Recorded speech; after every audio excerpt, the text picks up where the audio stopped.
Acid base को जो है हम लोग कॉन्सेंट्रेशन पे क्लासिफाई करने के बाद नेक्स्ट क्लासिफिकेशन आता है स्ट्रेंथ पर। On the basis of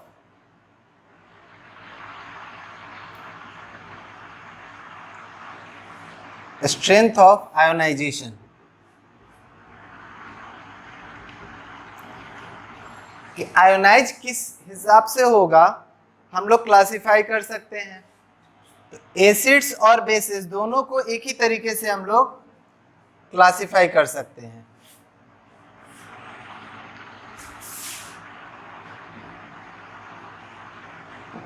acid base. Ionisation के हिसाब से हम लोग इलेक्ट्रोलाइट को दो तरह से बांटे थे। पहला जो था हमारा स्ट्रॉन्ग और दूसरा जो था हमारा वीक। तो उसी तरह एसिड्स भी हमारा स्ट्रॉन्ग एसिड और वीक एसिड, बेस भी हमारा स्ट्रॉन्ग बेस और वीक बेस में क्लासिफाई हो जाएगा। स्ट्रॉन्ग एसिड, स्ट्रॉन्ग इलेक्ट्रोलाइट हम लोग कहते थे ऐसे इलेक्ट्रोलाइट को जो कंप्लीटली आयोनाइज होते हैं। उसी तरह स्ट्रॉन्ग एसिड हम वैसे एसिड को कहेंगे जो कंप्लीट आयोनाइज हो जाए सॉल्यूशन में। Acids which get completely ionized in their aqueous solution are called strong acids. Example: HCl, H2SO4, HNO3, etc. ये सब सारे स्ट्रॉन्ग एसिड्स हैं। इनको पानी में डालेंगे तो ये पूरी तरह से आयोनाइज हो जाएगा। HNO3 को पानी में डालेंगे तो क्या होगा, H+ और NO3- मिल जाएगा। इसका मतलब ये है कि हम अगर 100 मॉलिक्यूल्स डालें तो 100 का 100 सारा आयोनाइज हो जाएगा। जैसे यहाँ एक मॉलिक्यूल टूटकर एक H+ और एक NO3- दे रहा है, तो 100 मॉलिक्यूल्स जो है वो आयोनाइज होगा, तो ये 100 देगा और ये 100 देगा। 100 H+ ये और 100 NO3- देगा। स्ट्रॉन्ग एसिड हम उसको कहेंगे जो कंप्लीटली आयोनाइज हो, कुछ भी बचना नहीं चाहिए। उसी तरह जो सेकंड क्लासिफिकेशन है वो है weak acid.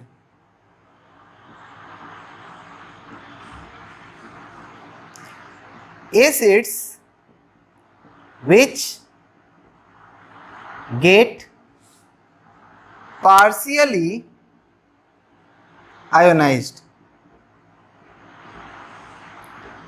in their aqueous solution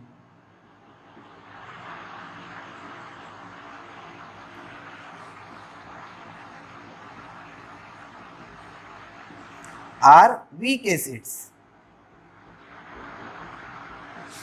Example: acetic acid, oxalic acid, etc. अब इसका मतलब क्या हुआ, इसको भी अगर हम लोग पानी में डालेंगे तो CH3 COO- और H+ पे टूट जाएगा। यहां पर भी पानी में डाले टूट गया, यहां पर भी पानी में डाले टूट गया। डिफरेंस क्या है, यहां अगर हम लोग 100 मॉलिक्यूल्स डालें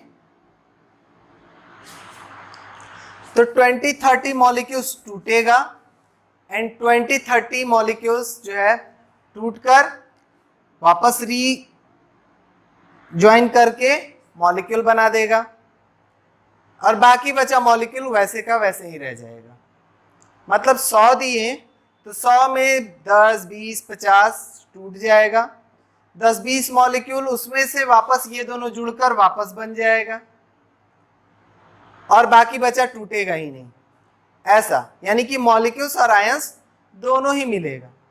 तो यहां एक एग्जांपल के तौर पे ले लेते हैं, जैसे ये 40 बन गया, ये 40 बन गया, 60-60 अभी भी बचा हुआ रह गया। 100 में से 40 आयोनाइज हुआ, 60 आयोनाइज नहीं हुआ। Just for example, this is hypothetical data, मतलब हम समझाने के लिए तुम लोगों को लिए हैं।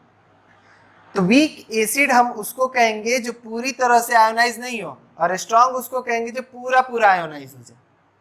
इसमें भी हमारा वैसे ही आयोनाइजेशन होगा, इसमें भी वैसे ही होगा, लेकिन यहाँ देखो, यहाँ H+ ज्यादा बना, यहाँ H+ कम बना।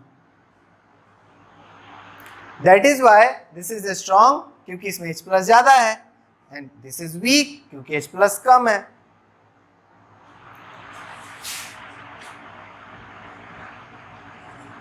स्ट्रॉन्ग बेस, स्ट्रॉन्ग बेस हम लोग सेम कॉन्सेप्ट, ऐसे bases which completely ionize in their aqueous solution.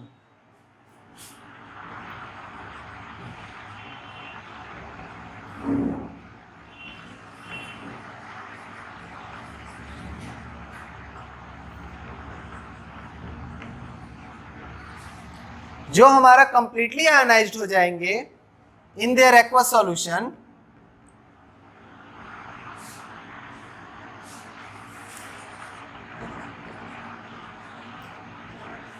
are called strong base, strong bases. Example: KOH, NaOH, etc. KOH के साथ वैसे ही सोचना है जैसे हम HCl के साथ सोचेंगे। K+ बना, OH- बना।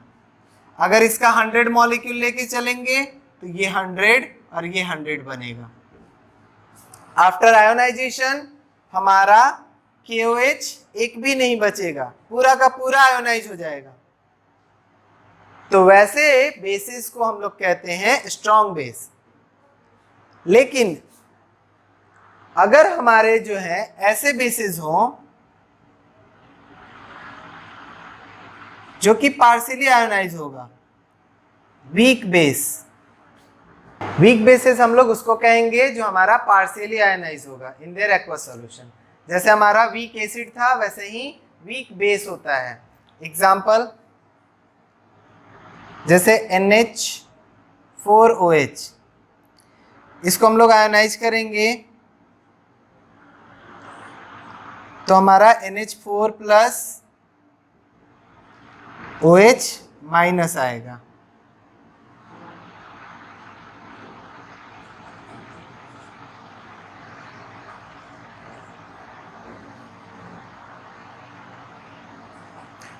जैसे इसमें हम लिए थे एग्जांपल, वैसे ही 40-40 का इसमें भी, तो पार्शियली आयोनाइज का मतलब यही हुआ। Some other examples of weak base हम लोग कह सकते हैं जैसे AlOH का होल थ्राइस, etc. तो ये भी हमारा जब आयोनाइज होगा, या FeOH का होल थ्राइस, CaOH, ये ZnOH का होल ट्वाइस, या CuOH का होल ट्वाइस, ये सब वीक बेस हैं। वीक बेस हमारा कभी भी कंप्लीटली आयोनाइज नहीं होगा, वो पार्शियली आयोनाइज होगा, और पार्शियली आयोनाइज होकर वो OH जो देगा उसका नंबर मॉलिक्यूल से हमेशा कम होगा। नंबर या यूं कहें कॉन्सेंट्रेशन मॉलिक्यूल के कॉन्सेंट्रेशन से हमेशा कम होगा।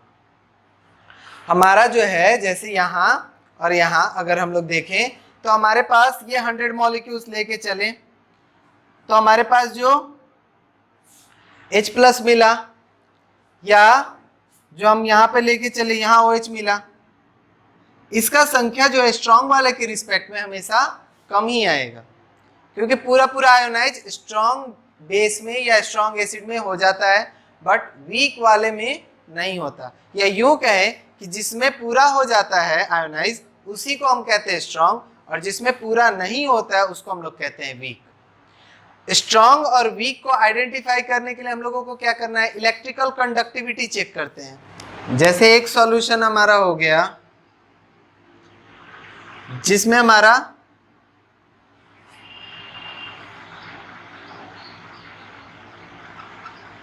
वीक है और कोई स्ट्रॉन्ग है, इसमें भी हम अपना वायर लगाएं और बल्ब कनेक्ट कर दिए, बल्ब कनेक्ट करके हम बैटरी से जोड़ दिए।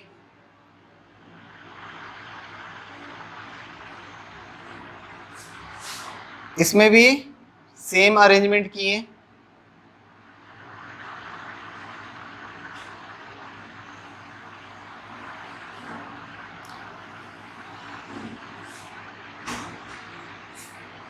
तो जो वीक होगा हमारा उसमें ग्लो करेगा लेकिन कम,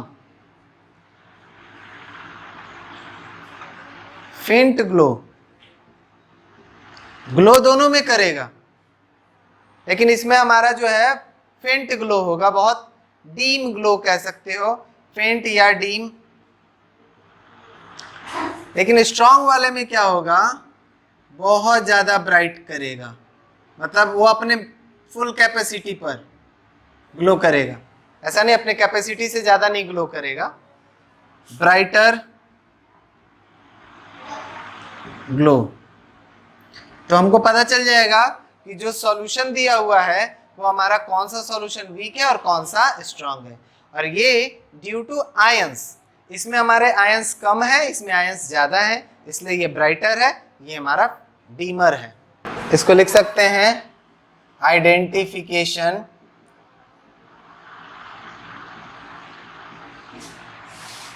of weak and strong solution, strong acid और बेस। किसी वीक एसिड या स्ट्रॉन्ग एसिड, वीक बेस या स्ट्रॉन्ग बेस में हम लोगों को आइडेंटिफाई करना होता है, तो हम ये मेथड यूज कर लेंगे, हमारा काम हो जाएगा। ये जो है एक्सपेरिमेंट टाइप क्वेश्चंस पे भी आता है कि इसमें दे देगा ये डायग्राम और पूछेगा कि इसमें डीम क्यों ग्लो कर रहा है, या दो कैरेक्टर ले लेगा, एक राकेश एक मोहन। राकेश ने एक्सपेरिमेंट किया, उसका जो है डीम ग्लो कर रहा था, मोहन ने किया उसका ब्राइट ग्लो कर रहा था। What conclusion you can draw from this experiment. तो इससे हमको पता चल गया कि जो है डीम ग्लो कर रहा है, इसका मतलब उसके पास जो सॉल्यूशन है वो वीक एसिड है या वीक बेस है। अब उसमें और ऐड कर सकता है डेटा, जैसे बता दे कि जो सॉल्यूशन है उसमें लिटमस पेपर डाला गया, ब्लू लिटमस रेड हो गया था, तो इसका मतलब एसिड है, तो वीक एसिड कंफर्म हो गया, और इसके पास जो सॉल्यूशन है वो स्ट्रॉन्ग एसिड कंफर्म हो गया। तो इस तरह हमारा जो है क्वेश्चन इस पर फ्रेम किया जा सकता है। जो स्ट्रॉन्ग एसिड्स हैं कैन बी डाइल्यूट और कॉन्सेंट्रेटेड। तो अपने दिमाग में ये मत बैठा लेना कि स्ट्रॉन्ग एसिड है तो वो कॉन्सेंट्रेटेड एसिड होगा, वीक एसिड है तो डाइल्यूट एसिड होगा। सो हमारा स्ट्रॉन्ग एसिड डाइल्यूट भी हो सकता है और कॉन्सेंट्रेटेड भी हो सकता है। तो इस बात को अपने दिमाग से निकाल देना कि स्ट्रॉन्ग एसिड है तो कॉन्सेंट्रेटेड होगा, उसका कोई इससे लेना देना नहीं है, ये कॉन्सेंट्रेशन बेस्ड है, और ये हमारा जो है पार्शियली और कंप्लीटली आयोनाइज बेस्ड कॉन्सेप्ट है। डाइल्यूट हो तो उसमें हमारा एसिड का क्वांटिटी कम हो गया, कॉन्सेंट्रेटेड होगा तो ज़्यादा हो गया। तो स्ट्रॉन्ग एसिड डाइल्यूट होगा तो भी स्ट्रॉन्ग ही एसिड कहा जाएगा, कॉन्सेंट्रेटेड होगा तो भी स्ट्रॉन्ग ही एसिड कहा जाएगा। उसी तरह weak acid can be dilute और concentrated. Similarly strong base can be dilute और concentrated। Weak base can be dilute और कॉन्सेंट्रेटेड, यानी कि हमारा वीक एसिड भी डाइल्यूटेड हो सकता है और कॉन्सेंट्रेटेड हो सकता है।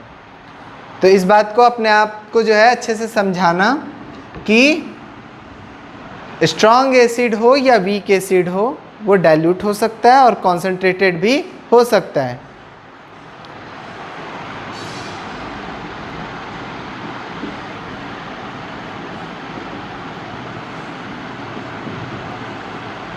स्ट्रॉन्ग एसिड्स या bases have higher concentration of H plus or OH minus than that of weak acids or bases respectively।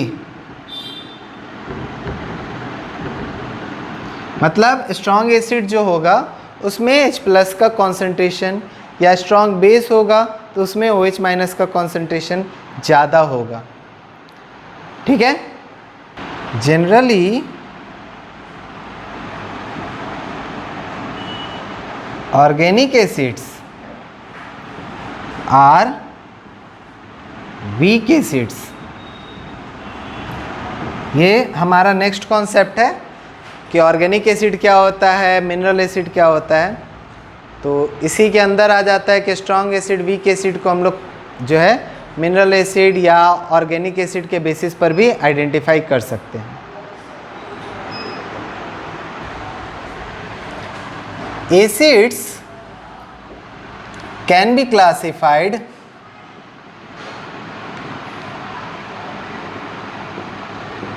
on the basis of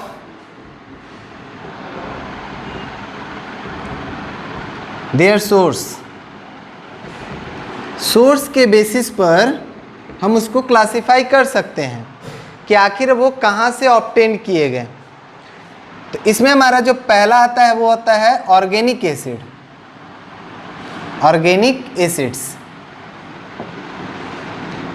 organic acids हमारे ऐसे एसिड्स हैं जिनका सोर्स कोई लिविंग ऑर्गेनिज्म हो।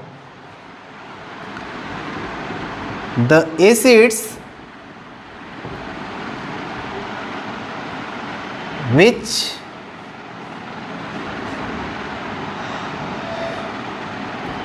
which are obtained from any organic source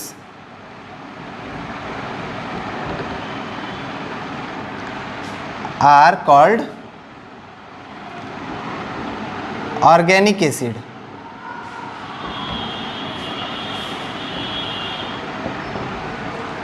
जैसे example के तौर पे acetic acid,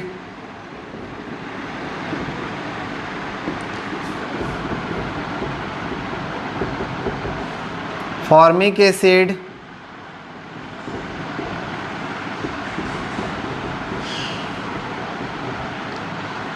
lactic acid, citric acid. तो सो मेनी एसिड्स ऐसे हैं जो हमें नेचर से ऑब्टेन्ड किया है हमने। अब इसमें एक चीज़ ध्यान रखना कि हम लोग इन ऑर्गेनिक एसिड्स में से बहुत सारे एसिड्स को हम बना चुके हैं, सिंथेसाइज कर चुके हैं लैब में, लेकिन हम उसको अभी भी ऑर्गेनिक एसिड ही कहेंगे क्योंकि उसका जो प्राइमरी सोर्स था वो हमारा ऑर्गेनिक रहा। हम लोग जैसे एसिटिक एसिड मार्केट में विनेगर के नाम से बेचते हैं, वो सारा जो है आर्टिफिशियली तैयार किया गया है, but still they are organic acid क्योंकि उसका प्राइमरी जो सोर्स रहा वो ऑर्गेनिक रहा। Yet organic acids can be synthesized in lab,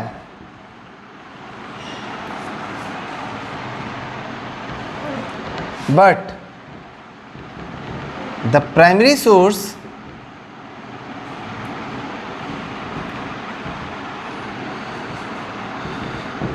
are organic, hence they are organic acids, इसलिए वो अभी भी ऑर्गेनिक एसिड ही कहे जाएंगे। ऐसा नहीं है कि उनको हम जो है बना लिए, सिंथेसाइज कर लिए लैब में, इसलिए जो है हम उसको जो है अब इनऑर्गेनिक एसिड या मिनरल एसिड कहने लगेंगे। ये सारे जो हैं ऑर्गेनिक हैं, इसलिए इनको ऑर्गेनिक एसिड कहा जाता है। ऑर्गेनिक क्यों है? क्योंकि ऑर्गेनिक कंपाउंड है। ये ऑर्गेनिक कंपाउंड के बारे में हम लोग जब पढ़ेंगे तो समझ जाएंगे कि ऑर्गेनिक कंपाउंड क्यों कहे जाते हैं। तो इनको लैब में हम बना चुके हैं, आर्टिफिशियली हम इसे बना सकते हैं, तो इसका मतलब इनको मिनरल एसिड नहीं कहेंगे, क्योंकि इनका जो शुरुआत है और अभी भी ये ऑर्गेनिक एसिड ही हैं, क्योंकि ये ऑर्गेनिक कंपाउंड्स कहे जाते हैं। इनका प्राइमरी सोर्स अभी भी ऑर्गेनिक है।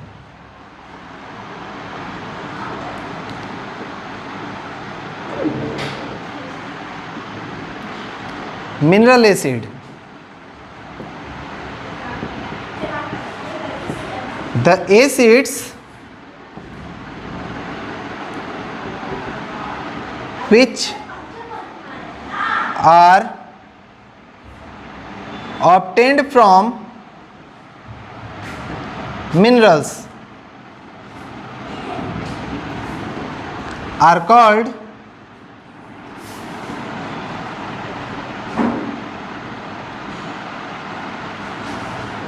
mineral acids.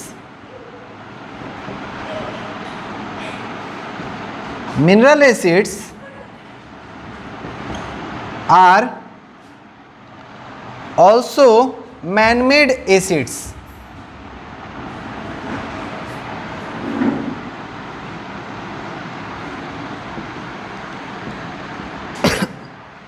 Artificially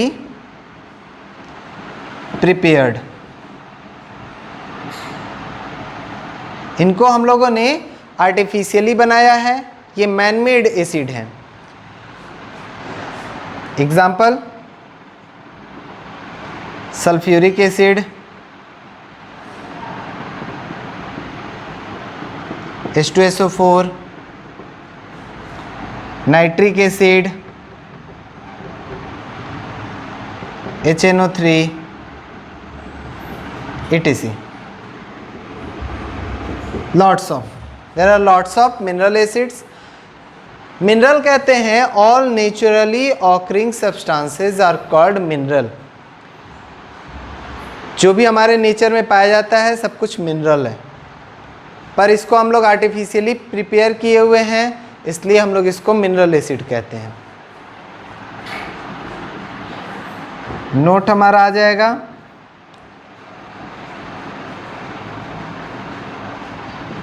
organic acids are weak acids. Nature ने जो ऑर्गेनिक एसिड बनाया है वो लिविंग ऑर्गेनिज्म से बना हुआ है, उसमें लाइफ रहा है कभी ना कभी, या लिविंग ऑर्गेनिज्म से उसको मिला है, इसलिए उसको ऑर्गेनिक एसिड कहते हैं। और उसमें जो है हमारा वीक एसिड होता है। लेकिन वहीं अगर बात करें मिनरल एसिड, तो मिनरल हमारा हर नेचुरली ऑकरिंग सब्सटेंस है। इसका मतलब कि जो है लिविंग और नॉन लिविंग दोनों इसके अंदर इंक्लूडेड है।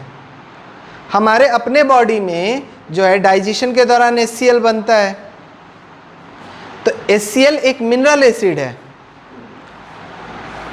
तो organic acid weak acid, mineral acids are strong acids.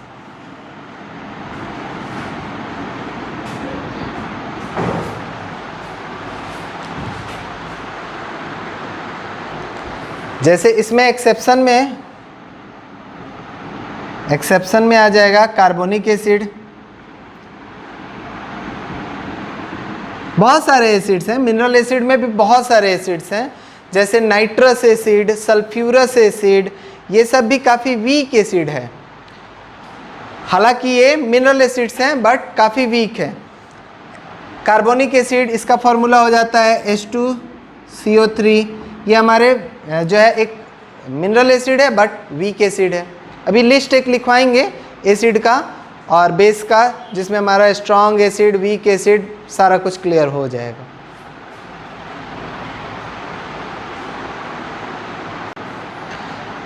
एक क्लासिफिकेशन हमारा बेसिस का है, जिसमें सॉल्युबिलिटी इन वाटर के बेस पर उसको क्लासिफाई किया गया।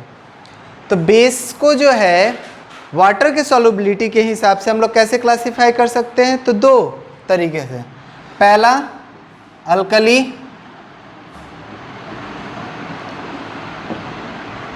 और दूसरा base.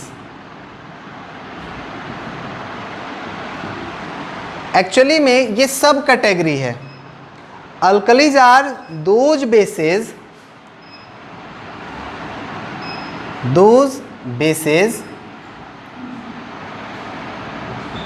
which are soluble in water are called alkali। ऐसे बेसेस जो पानी में सॉल्युबल हैं उनको हम बोलेंगे अल्कली। जैसे एग्जांपल के तौर पर KOH, पोटेशियम हाइड्रोक्साइड, NaOH, ये सब सारे जो हैं क्या है? वाटर सॉल्युबल बेस हैं। BaOH का whole twice etc are water soluble bases, hence are called alkali, hence are alkali। बेस हम किसको बोलेंगे? जो बेस का क्राइटेरिया है, जो भी पानी में OH माइनस आयर प्रोड्यूस करे, it is a general term.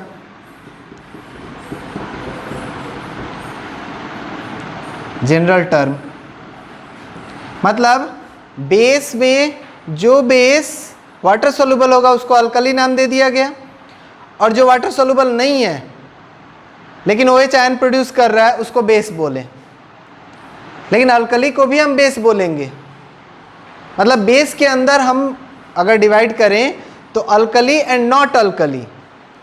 तो अल्कली जो पानी में सॉल्युबल होगा, नॉट अल्कली जो हमारा पानी में सॉल्युबल बेस नहीं है। तो it is a general term, base जो हमारा जनरल टर्म है। बट सिर्फ बेस कहने से वाटर सॉल्युबल है कि नहीं है क्लियर नहीं होता।